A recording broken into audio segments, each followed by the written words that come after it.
Alrighty, I got another fun one here for you. FFG was kind enough to send me this booster box of Jump to Lightspeed so that I could make you some more limited content. This time, it's going to be draft strategy. So I did a couple videos for sealed, pre-release guide, and live sealed deck construction. I'm gonna pivot now to the other way that you can play limited, and that is draft, which is an awesome format that I really enjoy playing. Yeah, we're gonna get into that in just one moment. If you haven't yet, please hit that subscribe button, and if you are interested in some more content from me, do check out my Patreon. The link is in the description. All right, so what are we gonna do? Well, first of all, why is limited great? This one's pretty easy for me. I think limited is great because you get to play with a bunch of cards that you wouldn't be able to play with in constructed. For the most part, most cards in the set do not end up constructed viable. It is just the nature of the beast, especially as more and more sets get released. The barrier for how good a card needs to be rises, and a lot of cards do not see the light of day when it comes to constructed. A lot of leaders don't see the light of day when it comes to constructed, but in draft, so many more cards become playable. In fact, some cards that you wouldn't even think of remotely are powerful in a constructed format actually end up being draft standouts. And on top of that, every time you play, it's completely different.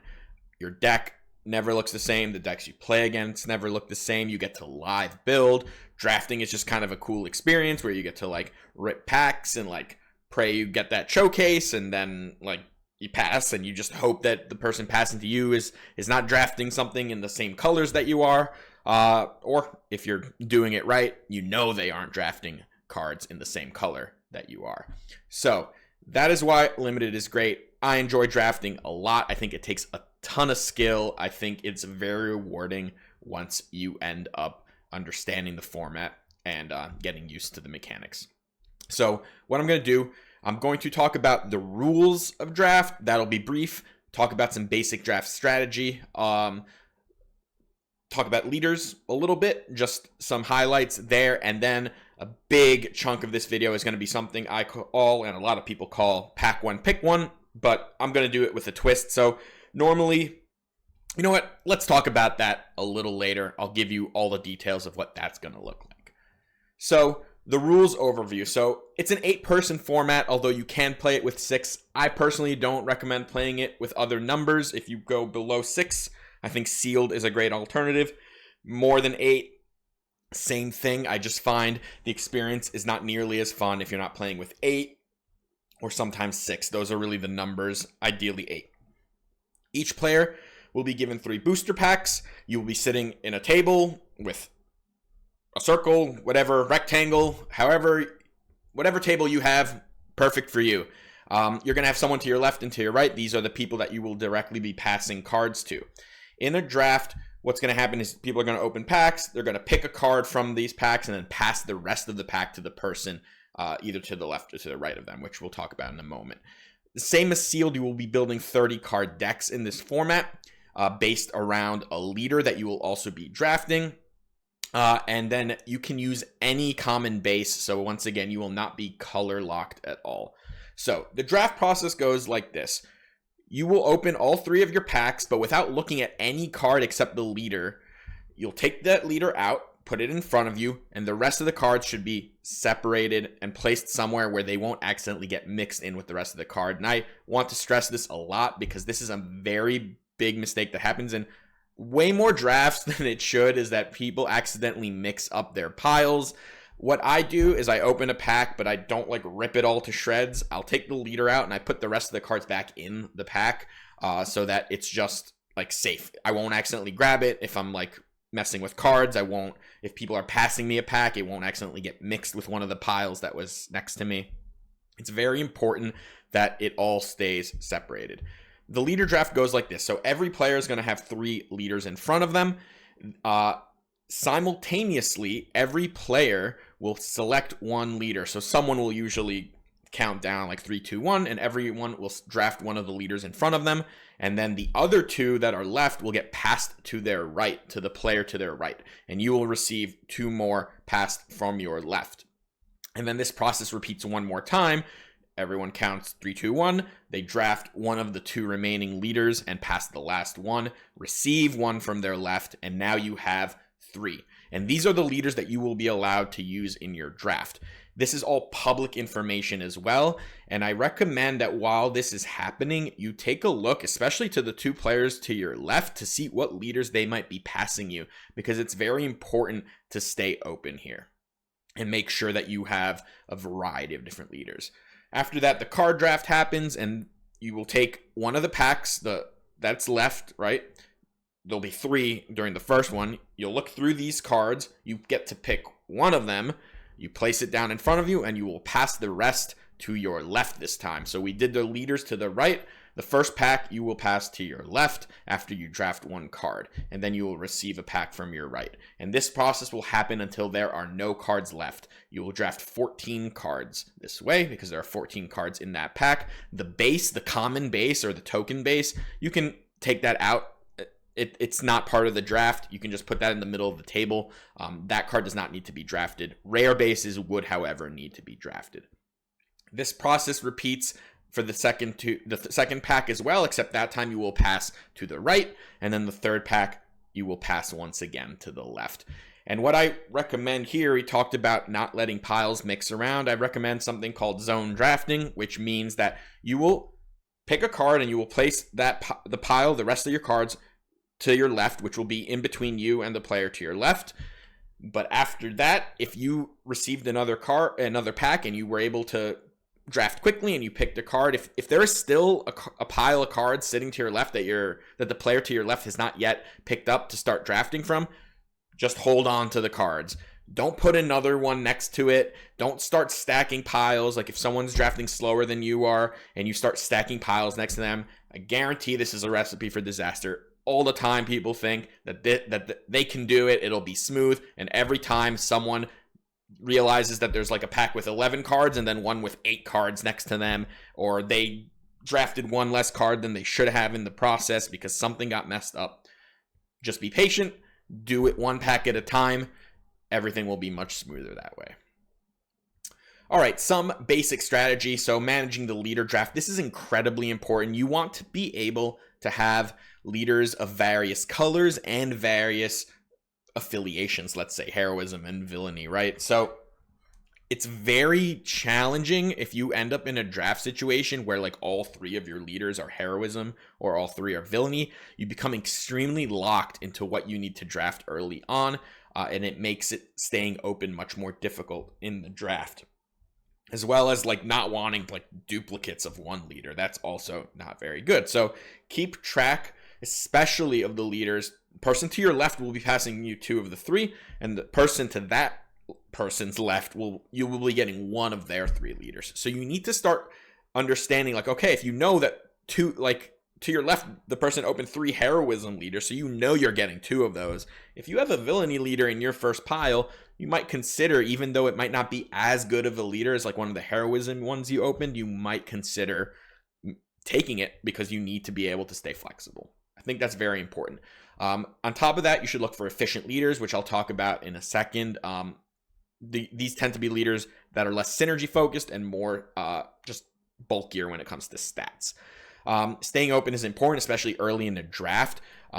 If you're able to stay in one color for as long as possible, if your 2 cards are relatively equal in power level, opt for the one that's already in the color of something else you've drafted so that you are more likely to just keep pulling cards in that color. It makes pivoting later in a draft easier if you start seeing that people are passing you very good red cards in the middle of a draft, but you already had a bunch of yellow and green. It's hard to pivot to red, right? But if you only just had a bunch of yellow and then like a little bit of other stuff, it might be easier to pivot into that red, right? On top of that, early in a draft, neutral aspect cards like just red, not red heroism. These keep you open because you can pair any leader with any color. Whereas later in the draft, once you know you are villainy or heroism, the neutral aspect heroism and villainy cards become much more reliable because you just know you can play them no matter what. It's important to try to read signals It's a little difficult early in a draft because people are mostly just taking the best cards in the first few picks. But once you start noticing in the middle of that draft, in the middle of that first pack, okay, there's a pack with a bunch of weak cards, but the best card here is like blue, and it's a card that I would have considered like second or third picking in a lot of cases. Keep an eye on that. It might mean a lot of people passing in your direction from the near area are not in that color. And this is important in trying to read signals, because then you can start pivoting there, and you'll notice that you are now leading that color and you're cutting it from other people. Drafting bombs, pretty self-explanatory. If you see something that's kind of crazy powerful, odds are you should take it as long as you're remotely able to play it. Removal is another thing you should really look for. There's not a lot of it. It's going to be very highly sought. A lot of it is also in just one aspect, so it makes it pretty open to use in a lot of different situations. On top of this, and for this particular set, because of pilots, you also want ways to interact with pilot leaders, whether it's ways to stall them, ways to remove vehicles, any way that you can not get blown out, because there's no confiscate in this set. There's no way to just like really punish it as nearly as much as there would be in constructed. Focus on your curve. 2 and 3 drops are king. About half your deck should be 2 and 3 drops. Very hard to come back from a draft if you miss your turn 1 or turn 2 play. Simple. That just needs to be there. Draft is very much about units bashing into each other, and you need units to do it. And if you don't, if you fall behind, you will get run over. And the last bit of advice here is I would look for cards, 2-for-1s. Ambush is like the most prominent version of this. In fact, there's a neutral speeder in this set. It's a 3/6 with ambush that can also ambush into space. It's probably one of the better early picks because it's a neutral aspect card. It's going to be very good. But just look for ambush. Look for other ways to create 2-for-1 trades, units that are bulky that will be able to eat up 2 other units, units that deal damage when they come into play, things like that. Because card advantage and board advantage, they compound. Like the more you do this, the quicker it is that you'll be able to take over the game. And like I mentioned, pilots, they're going to be a big part of this set. It's ways to interact with like card pilots, unit pilots. There is upgrade removal for those. Leader pilots going to be much harder to interact with in this set, but you can definitely get blown out when you're playing pilots if people play a lot of ways to interact with them. So you need to find opportunities to use them, and you should be looking out for ways to interact with them. All right, so a little bit about leaders. Raw stats, very important. So like any leader that just like flips early with good stats is good. You'll see on this screen, I've put a lot of pilot leaders as call outs, both 4 drops, some of the 5s and the 6s. I think the pilot leaders are going to be quite powerful because it's very hard in this game to interact with absolute monster units. And when you deploy onto something, you create a monster unit. And there's not a lot of clean answers to that. I've shouted out Rose here because although I don't think that's going to be anywhere remotely powerful and constructed, actually looks very good to me in draft. That kind of action to heal 2 from a unit is very useful in limited, where units do actually tend to survive attacks. There is much more board bashing and more board trading than there would be in constructed. And Rose not only has a powerful ability that interacts with that, but also is just a very well statted unit, a 4/6 that flips on 5. So these are some of the call outs. Some things I think will be more difficult to build with, like Thrawn and Piet. They're very synergy focused. I think it'd be pretty hard to make a powerful draft strategy. Not impossible. You could open the right cards, but they're not ones that I would be eager to pick early in a leader draft. All right, let me just briefly explain to you pack 1, pick 1. So this is a game where essentially you open a pack and then you say which card you would first pick in a draft, right? It's kind of fun, it's exciting. You open a whole pack. It's like, oh, this is the best card here, going to take it. But I'm going to make this a little more informative because in general, the first pick of a draft is actually not that difficult. Sometimes, like a lot of the time, there is just like a best card in there, and you can pick it, especially early in a draft. You're not color locked on anything unless your leaders are very particular. So you're pretty open and kind of just taking the best card. What I'm going to do is we're going to put all the cards out. I'm going to open the pack. see all the cards. I'm going to talk about each of them in draft. I will, of course, tell you which one I would first pick, but I'm also going to talk about a few cards that I'd consider early in a draft, and we'll be able to kind of get more information that way, talk about draft strategy as a whole. Now, because I'm not drafting with anyone, how I decided to do the leader part of this is I'm just going to open 3 packs, and I'm going to take the 3 leaders out, and those will be the leaders that like will apply to my pack 1, pick 1 game. Not going to do a whole leader draft. If I do open a duplicate leader, I will actually just replace the pack, because I think that's generally not how your leader draft will ever turn out unless you kind of forget to pay attention. But yeah, so there'll be 3 different leaders, and then we will do the packs. Yeah, I'll do all 3 of the packs that I open. We'll kind of get through them and talk about the cards, and I hope this will be very informative. It'll be pretty fun. Get to crack some packs. But yeah, until next time, take care. All right, let's get started. What I'm going to do, get 3 of these packs out, get the leaders out first, and then we will get to the pack 1, pick 1. All right, we've got a wedge as one of the leaders, one that I would be pretty happy to build around as long as I found some pilots in my draft. We've got Poe, another one that I'd be pretty happy to build around, and he's much easier to build around because he himself is just the pilot. You don't need anything else except vehicles in your deck. So I'd be pretty happy with that, and I hope we get a villainy. We don't, so we're gonna do this way. I try to avoid situations like this in draft where all my leaders would be like heroism or villainy. Talked about that in the earlier part of the video. But it does happen sometimes. We are now pretty wide open to basically play any heroism deck though, which, it's not the end of the world. There will be drafts where that won't be that big of a deal. Maybe the people next to you are more likely to be drafting villainy if they see that you are just obviously playing heroism. So there is something to that. So like I said, the base, you can just put it off to the side. It is not part of the draft.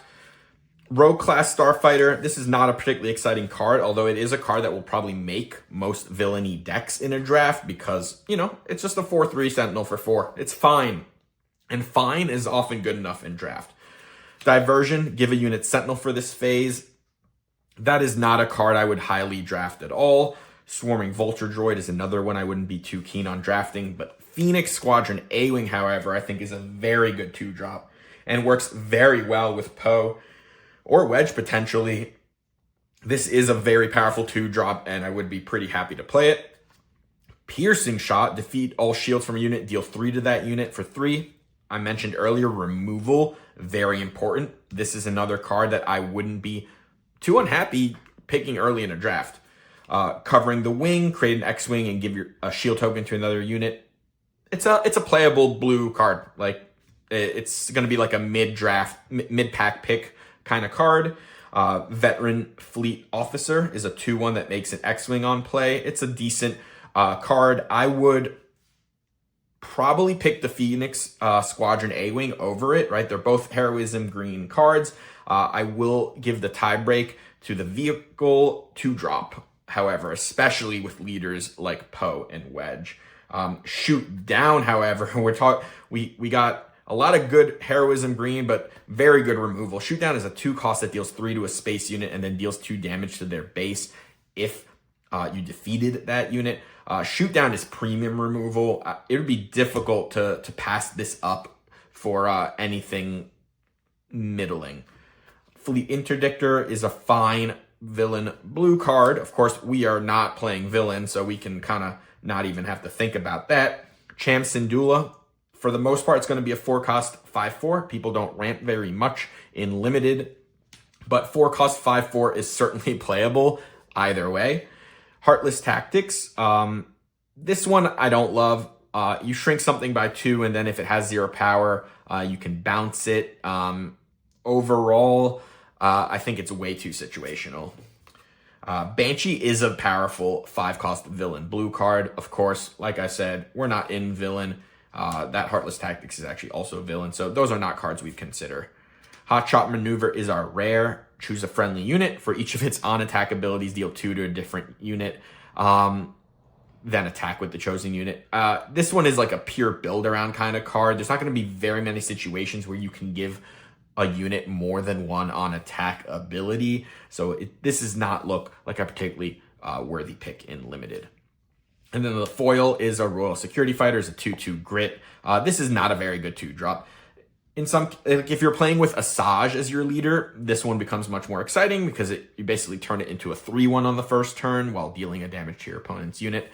Outside of that, unless you are absolutely starved for 2-drops, not a card I'd be looking at. So the top cards in this pack are the 2 red removal and the 2 green cards, the A-Wing and the Fleet Officer. Covering the Wind is a mid-pack pick. Champ Syndulla is solid. The ones at the top here are mostly filler, although the Rogue Class Starfighter is solid filler. And then we just briefly about the villain stuff. Banshees is a good card. We're just not in that color. Fleet Interdictor, same thing, is also a good card. We're just not in those colors. But we would have to, for our draft, we would be picking between these. And honestly, I would just take the shoot down here. Because I do expect removal to just be more difficult to acquire in a draft. Although Phoenix Squadron A-Wing is a good 2-drop, in the end, it still trades with the Swarming Vulture droid. And while I would much rather be playing a Phoenix Squadron A-Wing, I don't think it's the end of the world if I end up having to play a weaker 2-drop. But if I don't get enough removal, I am going to be in trouble. So I think Shoot Down is better than Piercing Shot, and that's why I'd be taking Shoot Down early. My next pick would probably be tied between the Piercing Shot and the Phoenix Squadron A-Wing, and then the Veteran Fleet Officer after that.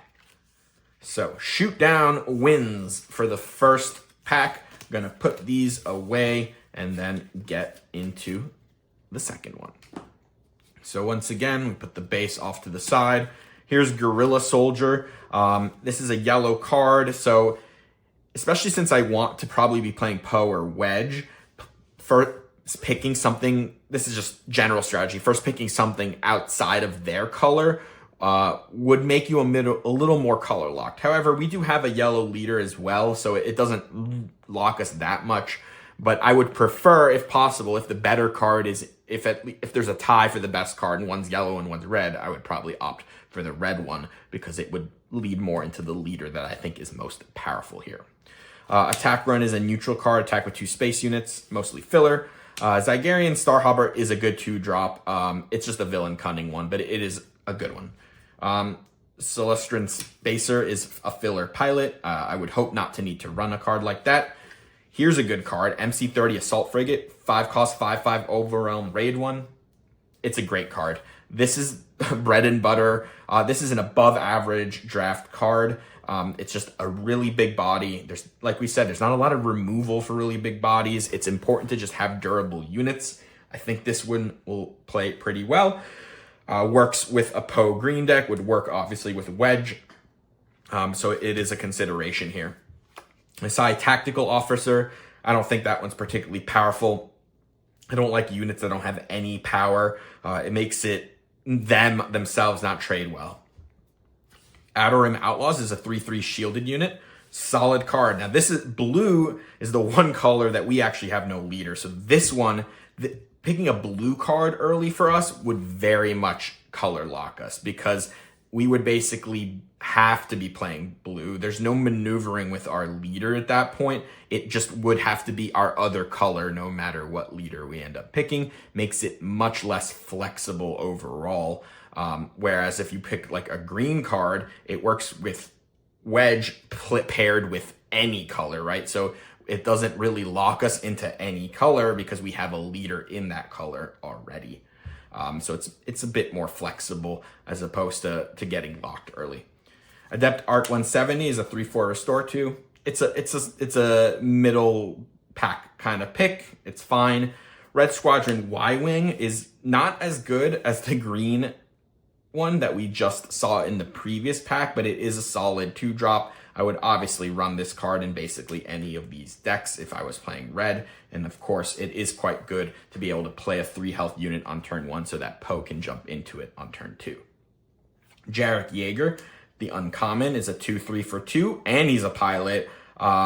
This card's good. This is a very quality card, and it is also just neutral aspect green, which means if we were in villainy, for instance, it would be if we had like villainy and heroism, this would be even boosted there because it's so flexible that it doesn't require an alignment with heroism or villainy.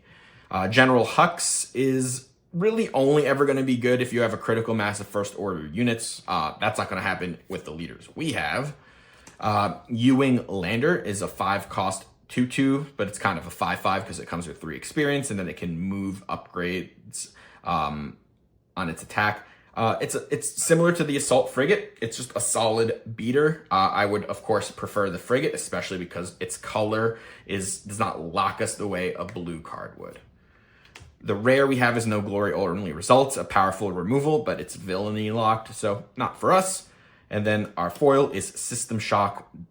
Defeat a non-leader upgrade attached to a unit if you do deal 1 damage to that unit. It is a card I would run in red decks, at least until I know my opponent is not playing any upgrades, but I think in this set, you're mostly going to find targets for System Shock. But in this case, I would likely pick Jarek Yeager as the first card because of its flexibility, being a 2-drop to help fill our curve, while also having the upside of being a pilot. It works in the colors that we have, right? We have a green leader. In fact, Wedge makes Jarek Yeager even better, reducing his cost. Some of the other standouts for me would be the Assault Frigate. I think that one is also a quality pick. Red Squadron is also, especially because we have to be playing heroism. The heroism lock on it is less relevant. Like, of course, if I had a villainy leader, I think Jarek and the Assault Frigate are much better than the Y-Wing. But in this case, they're only marginally better in my opinion. But I think Jarek is the pick here. And let's go into the third pack.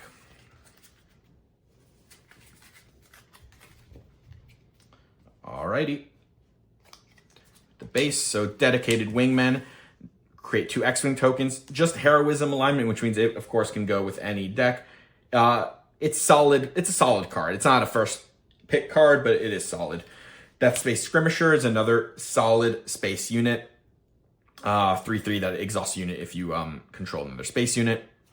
Flanking Fang Fighter, actually not so bad for a aspectless card, a 2/3 for 3, but if you control another fighter, you get raid 2.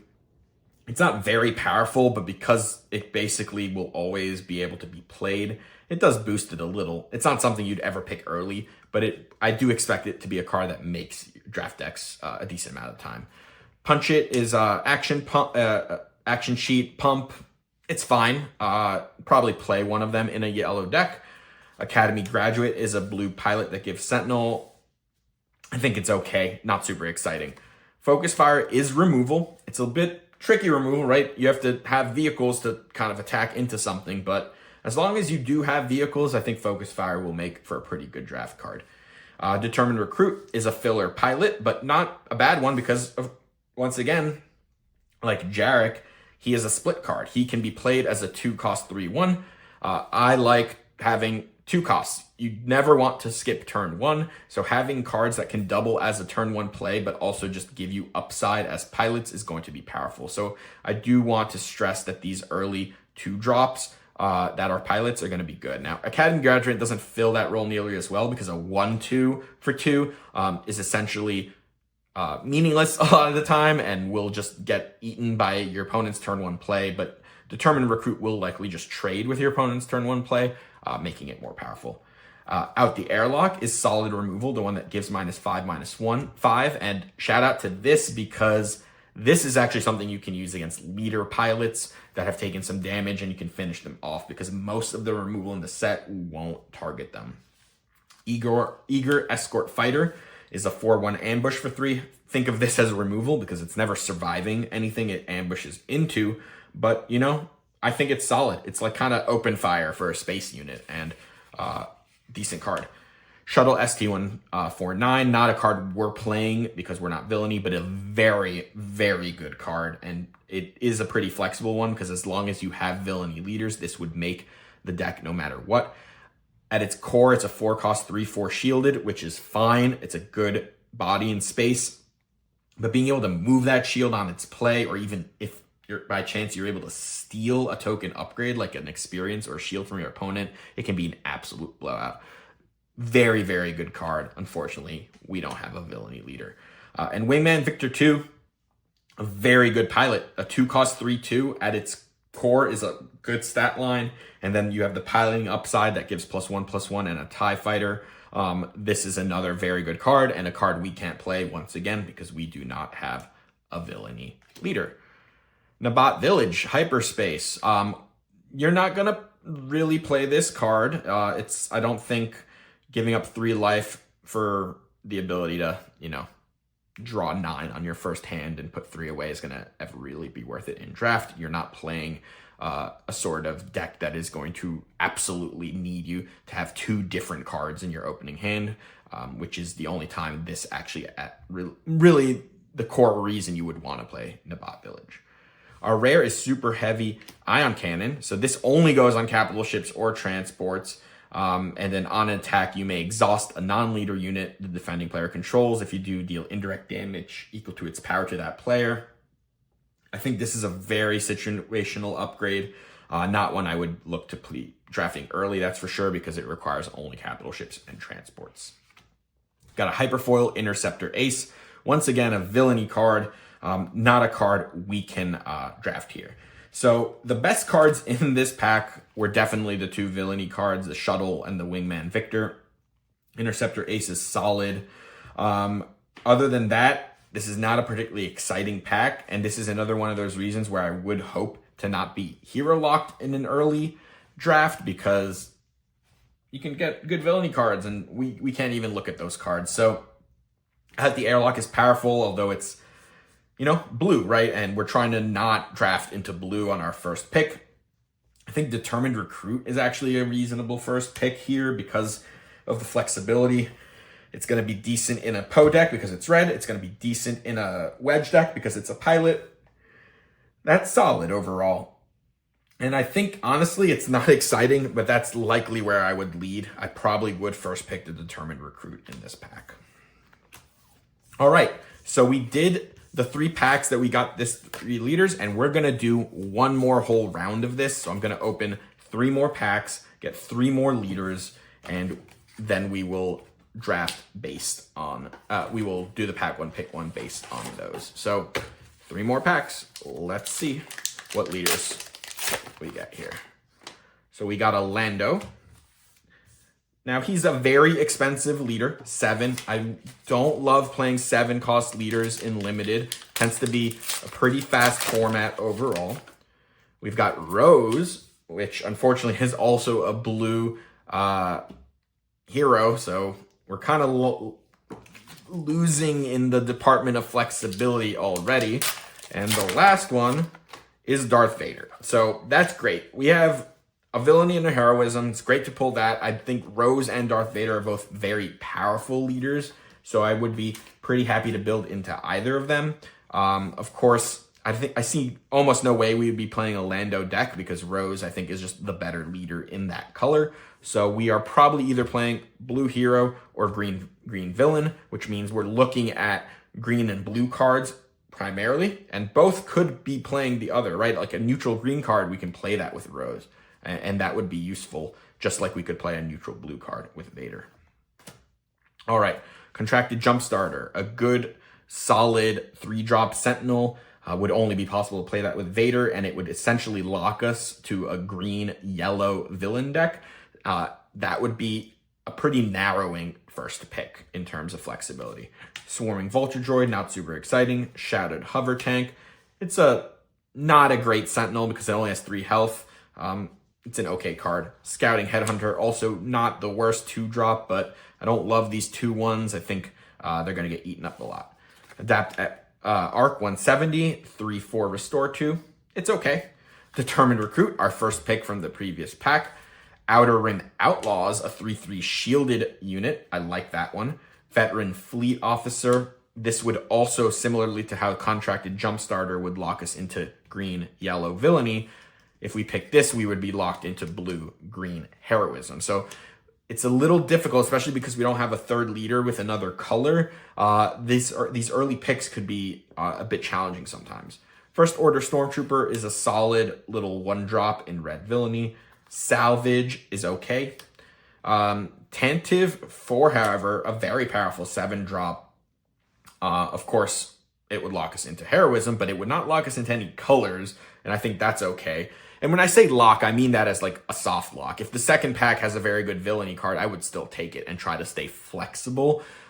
Just because I first pick something does not mean I'm definitely going to play that first card. You need to be able to pivot. You need to be okay with saying, okay, the first 2 picks are good, but that color looks to be getting cut and I'm not playing those colors anymore. Don't get married to what you pick early. It's okay to not play your first pick.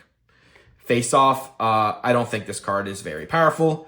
Admiral Yularen, you know, he's okay if you have a bunch of units out, but I think for the most part, I would opt away from playing a 3-cost 1/5. And then Never Tell Me the Odds, don't do that. So here, for me, Tantive 4 is the pick. It's just a very powerful card. It does not lock us into a second color with Rose if we were going to play her. Of course, if I see some good green villain cards, it doesn't mean that I can't just toss this Tantive 4 away. Some other good cards here, the Outer Rim Outlaws was a consideration because it would have worked with Rose or with Vader potentially. And yeah, those were really the top 2 cards that I was considering here. So Tantive 4 wins the day for pack 1. Put these away. Pack 2. Another Swarming Vulture Droid. They're everywhere. Diversion. Attack Run. None of those are particularly interesting. Independent Smuggler is an okay pilot. I don't love its flexibility as much as some of the other ones that have real stats as turn 1 plays. A 1/1 raid 1-for-1 is not real stats. Dakar Cargo Frigate, though, pretty powerful space unit. In fact, very good with Rose because as it takes damage, she can start healing the damage off of it to get rid of the downside. So very interested in playing this card. Looks, if I had to predict now, unless we pick up like a bomb in the rest of these cards, this is probably going to be the pick. All Wings Report in. You know, it's okay. Exhaust 2 friendly space units, and then you can make X-Wings. If you start to swarm, 1 cost to make a couple X-Wings could be powerful, but it's not an early pick. Massassi Tactical Officer, we talked about that one before, not great. Same with Academy Graduate, not fantastic. The Assault Frigate, a very good card. Would stay flexible with both Vader and with Rose if we were blue-green. Of course, green automatically with Vader. More flexible than the Cargo Frigate, but not as powerful. Mandalorian, I don't think you're really ever going to play a double yellow deck in this format, so just consider this as a pilot, and it's a solid pilot, but not a crazy powerful card. Grim Valor, attach unit gains when defeated, you may exhaust the unit. I don't think this is a very good upgrade. Red Leader, a very powerful space unit, especially if you have some pilots in your deck. Yeah, that's a very good card. Lightspeed Assault is the rare. It's the one that you get to blow up one of your own ships and throw it at one of your opponents. I don't think it's very good in limited. It 2-for-1s yourself. You can sometimes get a lot of indirect damage this way, but I think overall, I don't think it's very good.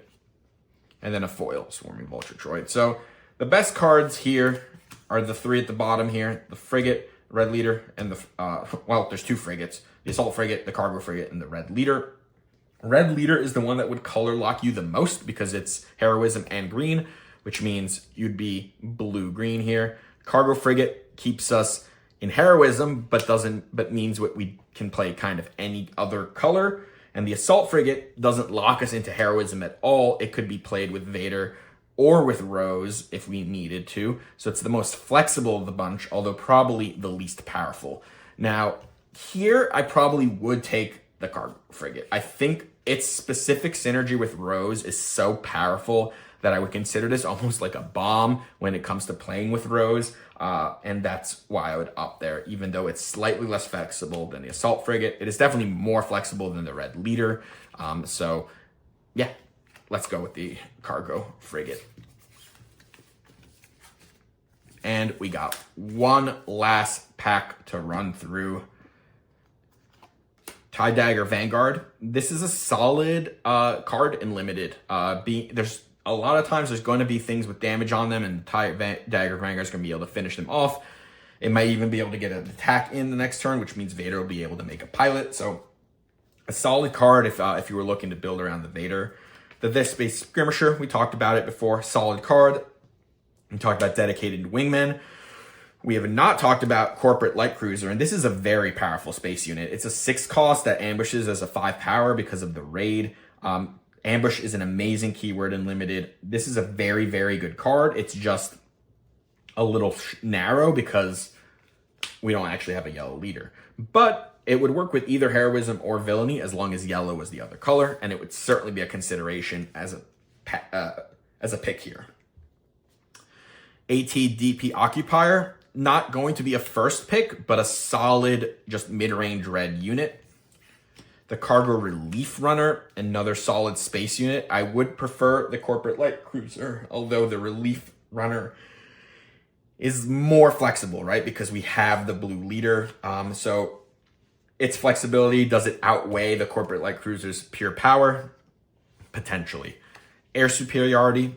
Especially with a Vader, which will usually have more space units, deal 4 to a ground unit is going to be a powerful effect. So I would consider this as well. Prototype Tie Advanced, a 3 cost 4/3 is a solid unit. Not going to be a first pick though.